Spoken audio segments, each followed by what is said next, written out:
It's a white man's world.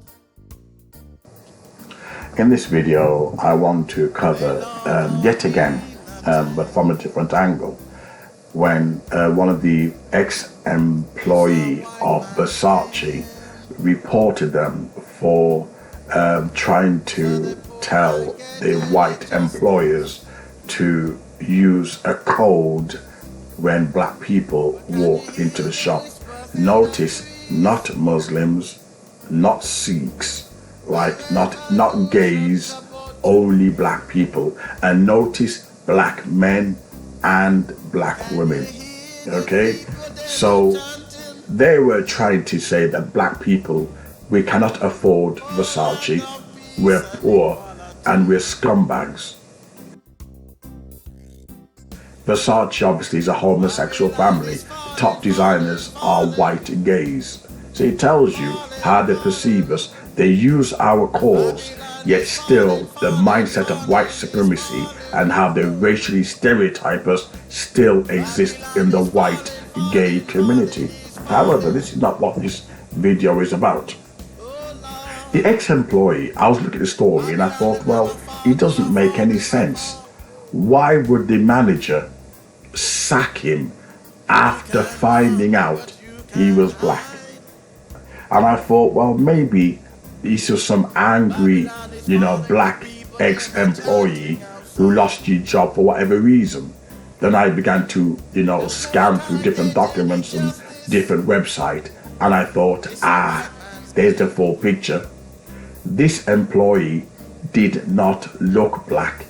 He was quarter black, meaning if he's quarter black and he's willing to fight and champion for black people, it means he must have a black partner and he must identify with the black side of his family. Either way, and I tell you why, he would have kept his mouth shut. He would have kept it. No, if you are mixed race or whatever, quarter, but you identify with white people, you're not going to come out and say, this Versace is telling us to use a code word. You'd keep it quiet because you identify with white people. You identify with racism.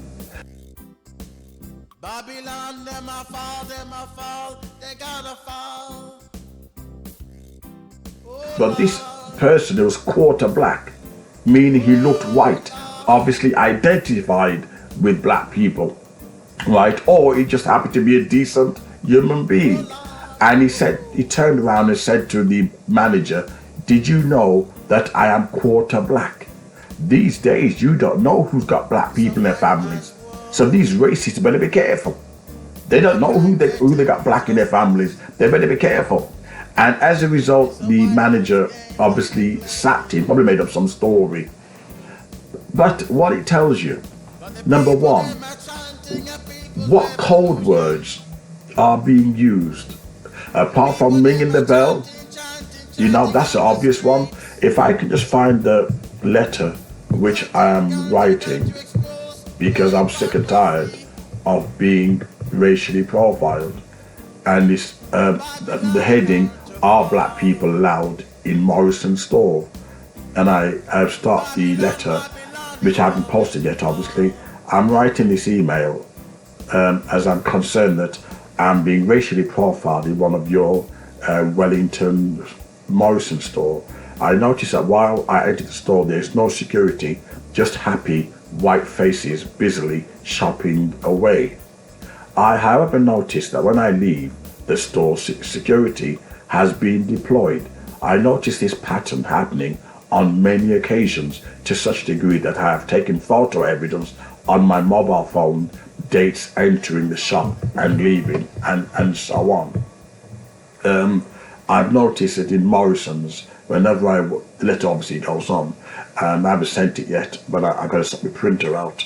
But I noticed that whenever I go in a store, you see all white faces, there's no security guard. I even took a picture on my phone, make sure I can see myself in it. When I leave, on many occasions, suddenly there's a security guard. And I promise my subscribers I'll let you know what Morrison's going to say. If Morrison's are aware that obviously I'm going to publicize it, they might be careful. They're not going to send them their normal disclaimers because there's practicing racism here.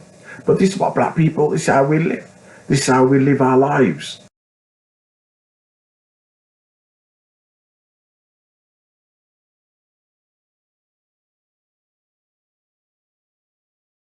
And you think to yourself, what is wrong with us? You can hit a hammer on the nail of a head to such degree of the board, but the board breaks. Have we no breaking point? Is that why they treat us like animals? Because we have no breaking point? What would it take? What would it take for us to start off our own clothing line? I did a video some time ago, black designers. Next time I buy designer clothes, it's going to be from a black person. If you look at some of the clothes, they rival Versace. If I buy anything designer, it's going to be from black people. Look at the silk, some of these black designers. Look at the clothes. And you look good and feel $1 million. You don't need to support these racist white Italian designers. You don't need to.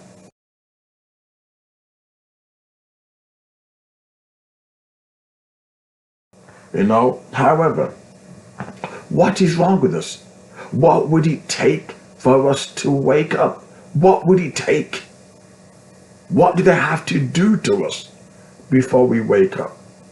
Why are we in such a perpetual demoralized position?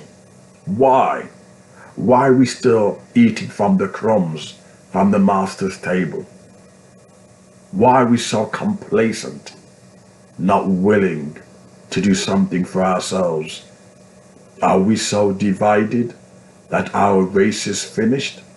Black leaders fighting amongst themselves, black YouTubers having fist fights. What is wrong with the black community that we can't come together and start our own clothing line and support black business only? That's the only time this kind of racism will stop. They don't think we can afford their clothes. I remember I was in Scotland. It's not just Versace. I talk about designer, white designer clothes. And I went into this, what was it, Calvin Klein? No, I'm sure it's Versace. I'm sure it was. But all white designers do the same thing.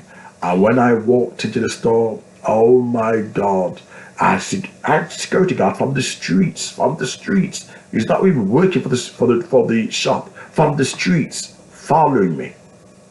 In fact, I did a video, an old video where I recorded them. That was before I had a channel. You know, but this is what they do to you. Because they know they can get away with it. They know you won't do nothing about it. And that's why they'll continue doing it. Because I don't think we have a breaking point. I don't think we do.